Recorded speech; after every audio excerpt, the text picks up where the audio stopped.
times did you discuss this case with members of your family before you spoke to the Massachusetts State Police on May 18, 2023? I don't know how many times. Hundreds? We talk about it pretty decent, I mean, considering, yeah.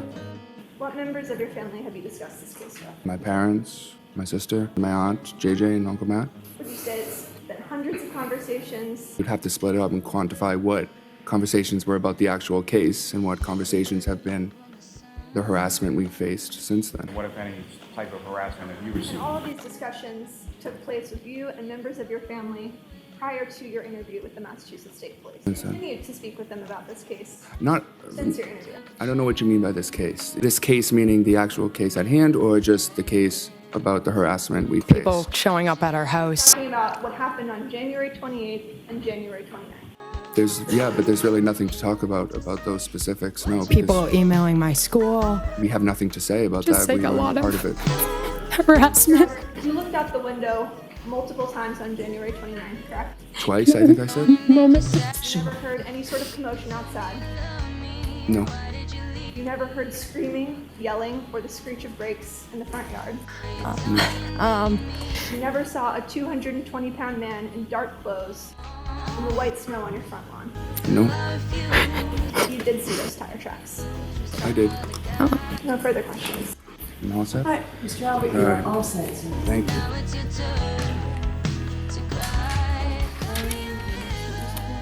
Yes, Your Honor, the Commonwealth call Ms. Caitlyn Albert to the stand.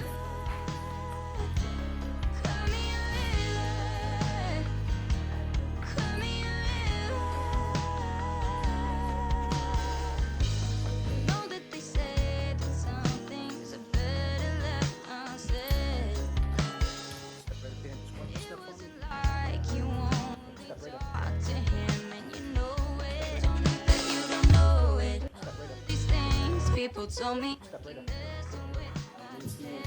You raise your right hand. Do you solemnly swear the evidence given in the court and jury in the case now hearing to be the truth, the whole truth, and nothing but the truth, so help you God? I do. Thank you. You may take the stand. Not to say what you did, I already know. There's just no chance, you and me. Caitlyn Albert, Caitlin Albert. I live in Easton, about 3 years. I live with Tristan Morris, my boyfriend. I lived in Canton, 34 Fairview Road. I lived there from about 2011 to 2021. Your mom's name is Nicole, is that right? Yes. Your father's name is Brian Albert. Yes. How many siblings did you have, I'm sorry? I have 4. Are you the oldest? I am. What do you do for it? I work for the Massachusetts Attorney General's office in the Medicaid Fraud Division. Almost 3 years, I think. In September, it'll be 3 years. Recall how you came to Canton and where was it that you went first? So, I can't say for sure. From what I remember, I believe that my boyfriend Tristan and I went straight from Easton to the waterfall and actually got there before my mom and my Aunt Julie, from what I can remember. And then my mom and Julie ended up meeting us there. Do you recall about what time it was that you got to the waterfall? Unfortunately, I can't remember an exact time, but it would have been around like dinner time. So if I had to guess, maybe like 6. And do you recall specifically what kind of drinks you had or what you had to drink that night? I believe that night I was drinking White Claw, I think.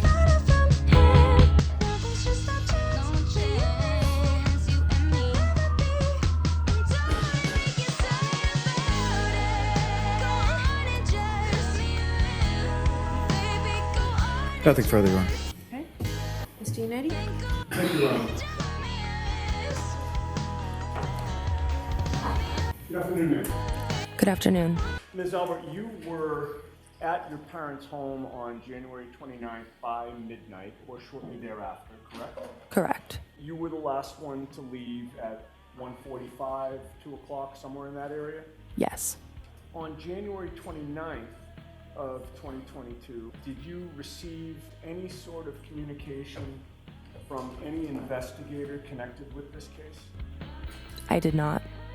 Trooper Proctor did not contact you on January 29th? No. He did not interview you on January 29th? He did not. What about January 30th? No. 31st? Nope. How about the entire month of February, did you hear from Trooper Proctor wherein he set up a meeting or an interview with you? I did not. Then what about the entire rest of 2022? Objection, did Your Trooper Honor. Proctor interviewed you during that entire year? All right, so the objection's overruled. You can answer that. Okay. I was not interviewed, no. On direct examination, Mr. Lally had asked you about whether you knew Brian Higgins. Do you remember that line of questioning? I do. And I believe you testified that you knew of Higgins, correct? Yes. And you thought that you had met him a couple of times, correct? Yes. So, Brian Higgins, you would classify as an acquaintance, correct? To me, Yes. I would classify him as a friend of my father's, not really an acquaintance or friend of mine. He didn't rise to the level of an acquaintance, somebody who you met, but you didn't really know. I'm not really sure how I would categorize my relationship with him. Again, it was just more of like, he was my father's friend. If I had seen him walking down the street, I would have said hello to him. I don't know anything about his personal life. I don't communicate with him regularly. So, I mean, if that's what you would consider an acquaintance, then yes. I guess I would ask, what do you consider an acquaintance? How would you define that term? I would say an acquaintance is someone who you are friendly with and might see from time to time. I guess in my head, I'm just sort of thinking someone who's in closer in age with me. I usually think of it as more of like a friend type thing and not my father's friend to me. I guess that's just the way I think of it in my head. Okay, so is your testimony before this jury that an acquaintance is really a friend? Someone that you're friendly with, perhaps. Could be. Okay. Who is Katie McLaughlin? Katie McLaughlin is a girl who I'm the same age as. We went to high school together. We graduated the same year, and we have a couple mutual friends. We interact with some of the same people socially. I can't think of a time, possibly ever, where her and I ever hung out one-on-one or individually. So more of like a friend of a mutual friend. Okay, so you would not consider Katie McLaughlin to be a friend? She's not a close personal friend of mine. I asked you if she was a close personal friend. Objection. Just let her finish her answer. I'm sorry, go ahead, finish your answer. I would not consider her one of my, again, close friends. All right, so let's get back to my question. Would you consider her to be a friend? Objection. I'll allow that. Your Honor, may we approach? Hey, jurors, feel free to stand up and stretch.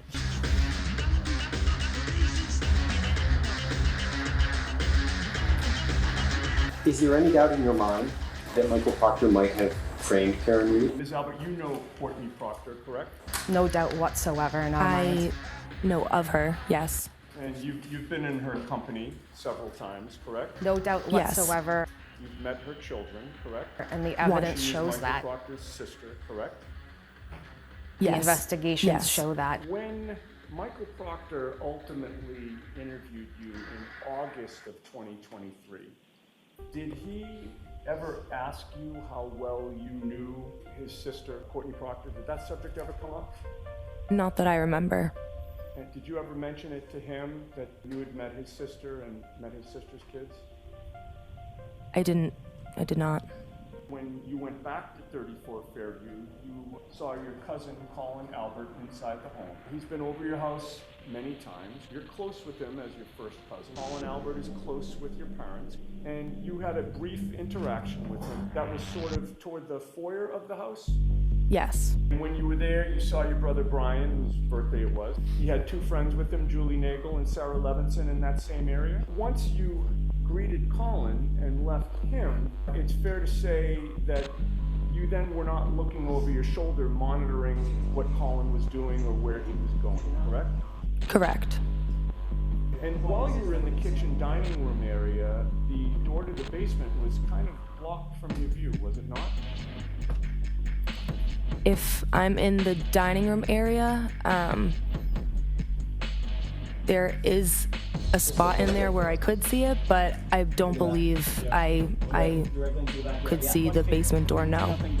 From your vantage point, the door to the basement's kind of blocked from the area that you were in. For the most part, yes. And you weren't watching Colin to see where he went after you left him, and you never saw him leave the house physically, correct? Correct. 15 paces. Maybe a good time to pause. I don't know. Are we going to fast forward? All right, we'll pause then. Thank you. And look at this. Ms. Albert, we'll bring you back tomorrow. Okay. Follow them out? Okay, thank you. What you want from me? 24 paces. I can't shut it off. This All right, so Misty and Eddie, why don't you tell me now what it is you hope to do tomorrow and basis for it? My plan, Your Honor, is based on the fact that Katie McLaughlin, when she testified, tried to minimize her relationship with Caitlyn Albert. The reason why that's relevant is that we have proof that she has changed her story after she learned that 34 Fairview was the Albert family home. She was on record with Trooper Proctor stating that, this is Katie McLaughlin, stating that what she heard my client say, she actually overheard. She heard my client addressing Jennifer McCabe on scene in a hysterical manner saying, allegedly, I hit him, I hit him, I hit him. And that evolved in this case to a multi-part conversation with many different people, including starting with Katie McLaughlin saying, was there any trauma? And my client supposedly responded, I hit him.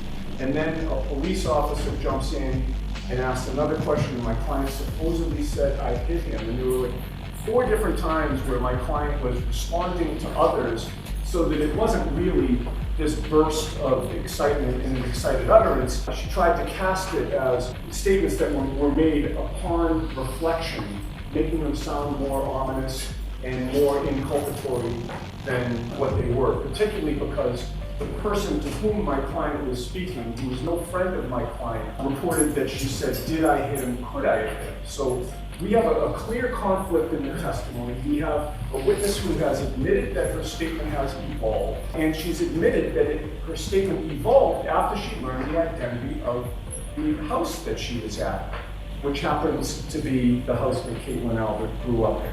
When she was confronted with, who is Caitlyn Albert, when Jackson asked Katie McLaughlin who Caitlyn Albert was, there was a long pause, and then she was and then even the way she phrased it was, I think, telling. I went to school with somebody by that name, which just sounded ridiculous. It sounded like it was somebody that she was trying to remember. And at that point, we had 4 photos that we marked for ID, H, I, J, and K.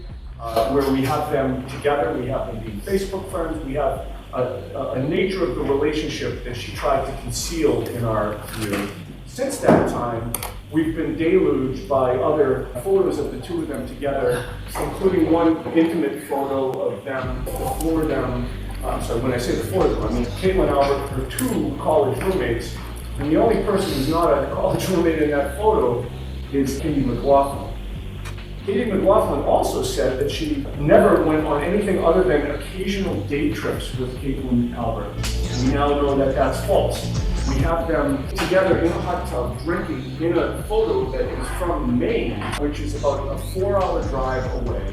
When is that? It was posted in 2016, which is another. But when did it occur? Did it occur in 2016, or was it posted in 2016? It was posted in 2016. I think the information says that's when it was a new photo that was uploaded. But that location was tagged on 2016, so we know it was after high school, which again contradicts Katie McLaughlin's testimony because she made it seem like this was just some girl that I knew in high school, and then we happened to be at the same places at various times, but I'm not close with her, despite the fact that I have my arm around her in most of the photos.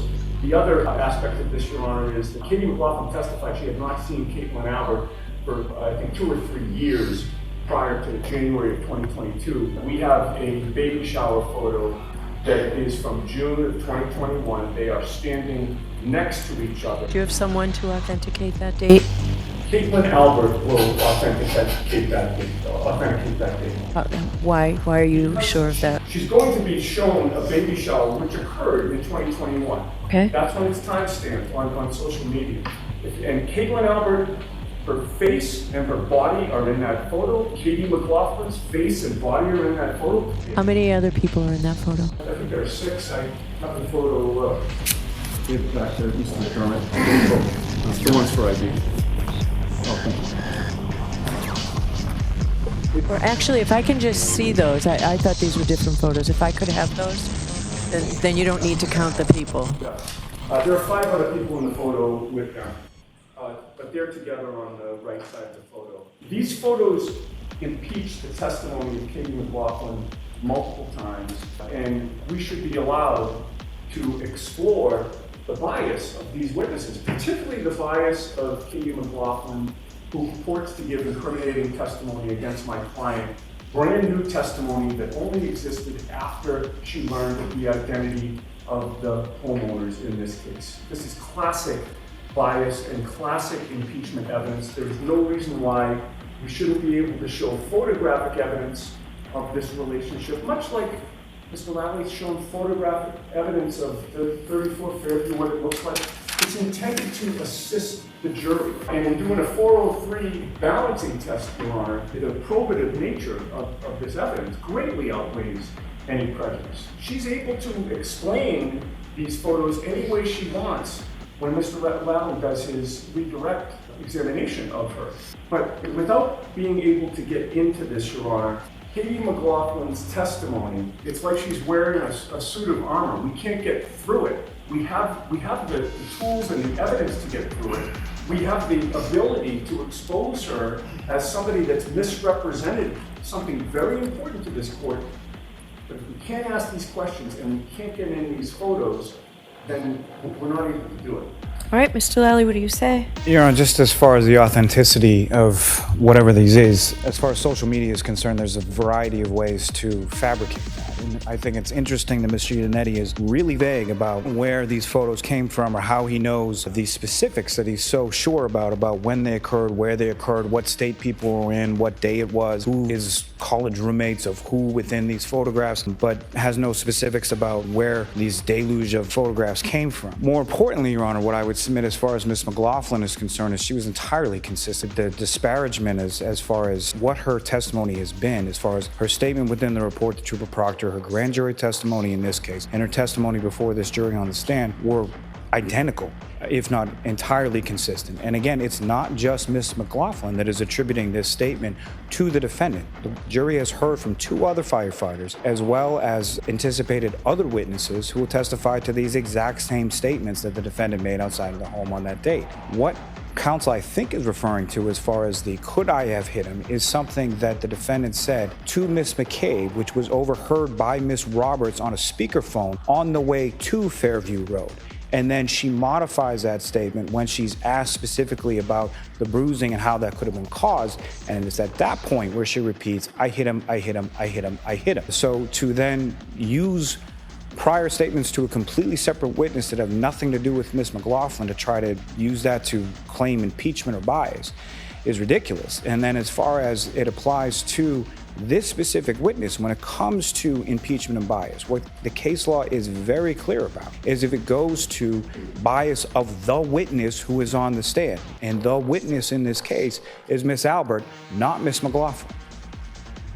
All right, thank you. This will save us some time tomorrow. Right. Well, the only other thing I was going to add, Your Honor, is Mr. Lally's arguments go to the weight, not the admissibility. But I pulled up my notes, which I'm sure the court has. She has morphed her statement into, I asked if there had been any significant trauma. She said, I hit him. Then she repeated it. A woman said, you're hysterical, you need to calm down. She said, I hit him. Then a police officer said, what did you say? She repeated, I hit him. And, you know, Ms. McCabe herself testified in the grand jury, that's not what happened. That she said at that moment, Did I hit him? Could I have? She's on record saying it. All right, thank you. I'll take a look at my notes and we'll figure this out first thing.